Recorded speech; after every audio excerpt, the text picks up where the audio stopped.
नमस्कार दोस्तों, हमारी आज की कहानी का नाम है कमी। अरे ओ अलका बहू, कैसी हो? घर में सब ठीक है ना? आजकल तुम्हारी सासू माँ दिखाई नहीं दे रही हैं।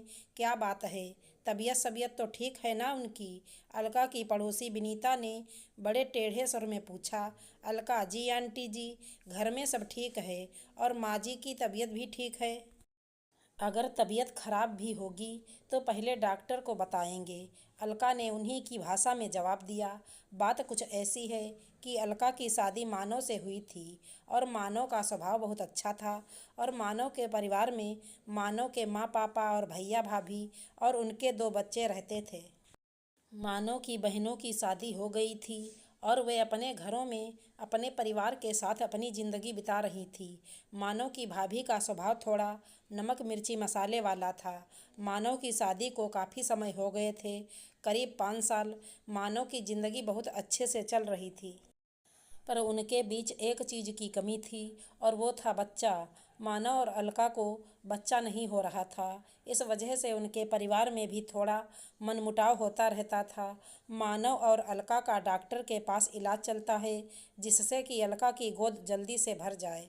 दोनों डॉक्टर के पास जाते हैं, तभी अलका की सास नर्मदा जी, अरे ओ निशा बहू, जरा शक्कर ले आ और दे दोनों को, मुंह मीठा करके जाएं ताकि डॉक्टर के पास से आएं तो कुछ अच्छी खबर लेकर आएं।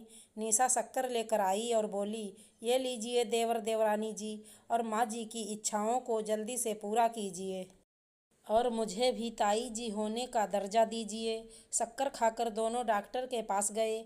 कुछ दिनों पहले दोनों के कुछ टेस्ट हुए थे, उसकी रिपोर्ट के बारे में डॉक्टर से पूछा। तब डॉक्टर थोड़ी चिंताजनक अवस्था में थी और बिना कुछ बोले बताए रिपोर्ट मानव को दे दी। मानव ने रिपोर्ट देखी और रिपोर्ट देखकर उसके होश ही उड़ गए। मानो पैरों के नीचे से जमीन खिसक गई। मानव की ऐसी अवस्था देख अलका ने पूछा, मानव क्या हुआ? तुम कुछ बोल क्यों नहीं रहे हो? क्या लिखा है रिपोर्ट में, बताओ तो। पर मानव की तो जुबान से एक शब्द भी नहीं निकल रहे थे। अलका ने मानव के हाथ से रिपोर्ट ली और रिपोर्ट देखने के बाद उसके भी होश उड़ गए। दोनों को ऐसा लगा जैसे उन दोनों के शरीर से किसी ने जान निकाल ली हो। दोनों की अवस्था देख डॉक्टर ने उन्हें समझाया, देखिए आप लोग घबराइए मत, आप लोगों की प्रॉब्लम का सल्यूशन है मेडिकल साइंस में। बस थोड़ा सा टाइम लगेगा और ट्रीटमेंट की ज़रूरत है। ट्रीटमेंट जितना जल्दी हो सकता है उतना जल्दी शुरू कर दीजिए। मानव और अलका, ओके डॉक्टर, हम आते हैं जल्दी ही। बस आप ये बात किसी को मत बताइएगा, आप तक ही रखिएगा। डॉक्टर आप घबराइए मत, मैं समझ सकती हूँ आप लोगों की परेशानी। दोनों उतरा हुआ चेहरा लिए घर जाते हैं और बिना कुछ बोले अपने कमरे में चले जाते हैं। दोनों का चेहरा देख नर्मदा जी और निशा भी चिंतित हो जाते हैं और सोचते हैं जरूर कोई बड़ी बात होगी, तभी दोनों का चेहरा उतरा हुआ है। नर्मदा जी, अरे बेटा क्या हुआ, कुछ बताया नहीं, ऐसे ही कमरे में चला गया। रिपोर्ट आई कि नहीं? डॉक्टर ने क्या बताया, कुछ तो बोल। निशा, अरे माँ जी, लगता है कोई बहुत ही बड़ी बात है, तभी तो दोनों आपसे नज़रें नहीं मिला पा रहे हैं। पता नहीं देवरानी जी देवर जी को संतान सुख दे भी पाएंगी कि नहीं। नर्मदा जी, अरे चुप रहो बड़ी बहू, शुभ शुभ बोलो। भगवान ऐसा नहीं करेगा हमारे बच्चों के साथ। कुछ देर बाद दोनों अपने कमरे से नीचे हॉल में आते हैं और नर्मदा जी के पूछे हुए सवालों का जवाब देते हैं। मानव सकुचाते हुए, माँ वो रिपोर्ट में थोड़ी सी गड़बड़ी आई है, पर डॉक्टर ने कहा है कि इलाज चलेगा तो सब ठीक हो जाएगा।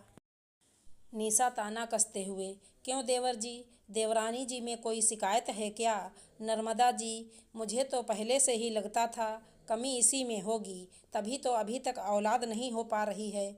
मानव, अरे नहीं माँ, ऐसी बात नहीं है। इतना कहकर मानव अपने कमरे में चला गया और मानव को जाता देख अलका भी उसके पीछे जा ही रही होती है। तभी नर्मदा जी ऊंची आवाज़ में, तो कैसी बात है, बता, अगर बहू में कोई कमी ना होती तो आज पोता पोती मेरे गोद में खेल रहे होते। इतने साल हो गए शादी को, अभी तक कोई संतान नहीं पैदा कर पाई। पता नहीं मायके वालों ने भी कभी इस पर ध्यान नहीं दिया। अब तक उनकी बेटी की गोद सूनी है तो कुछ कराया जाए। हाथ पर हाथ धरे बैठे हैं सबके सब। बस ब्याह दी अपनी बेटी हमारे बेटे को और बेफिक्र होकर बैठ गए।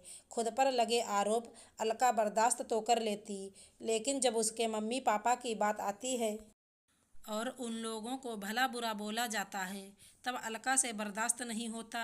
अलका, मम्मी जी, आपको जो बोलना है मुझे बोलिए, मेरे मायके वालों को बीच में मत लाइए। नर्मदा जी, अरे क्यों ना लेकर आऊं? बेटी की कमी को तो मायके वालों को ही सुननी पड़ती है ना। अलका को बहुत तेज गुस्सा आ जाता है और कहती है, मम्मी जी, कमी मुझ में नहीं, आपके बेटे में है और डॉक्टर की रिपोर्ट में यही आया है। मैं माँ बन सकती हूँ, लेकिन मानव में कुछ कमियाँ हैं जिसका ट्रीटमेंट कराने के बाद ही कुछ रिजल्ट आएगा। इतना बोलकर अलका एकदम से चुप हो गई, क्योंकि उसे तो वो बात बस अपने और मानव तक ही रखनी थी। पर क्या करे, बर्दाश्त करने की भी एक क्षमता होती है। इतना सुन नर्मदा जी के होश उड़ जाते हैं। पैरों के नीचे से धरती खिसक जाती है और आंखें खुली की खुली रह जाती हैं और मुंह बंद हो जाता है। अलका मानव को आवाज़ लगाती है और बुलाती है, मानव जल्दी आओ, मम्मी जी की तबीयत ठीक नहीं लग रही। मानव दौड़कर नीचे आता है। मानव और अलका माँ की ऐसी हालत को देख उन्हें समझाने लगते हैं।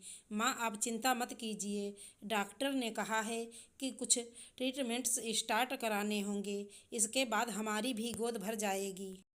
नर्मदा जी रोते हुए दोनों का चेहरा देखती हैं और पूछती हैं, बेटा ऐसा हो सकता है ना? अलका नर्मदा जी को आश्वासन देते हुए कहती है, मम्मी जी, अब मेडिकल साइंस में ऐसी परेशानियों का समाधान है। हाँ, थोड़ा टाइम लगेगा पर हो जाएगा। अलका की बातों को सुन नर्मदा जी हाथ जोड़कर माफ़ी मांगती हैं और कहती हैं, मुझे माफ़ कर दो बहू, पता नहीं मैंने तुम्हें और तुम्हारे मायके वालों को कितना कुछ भला बुरा कहा, जबकि तुम्हारी कोई गलती भी नहीं है। अब तुम ही संभाल सकती हो खुद को अभी और मानव को भी। हम सब तुम्हारे साथ हैं।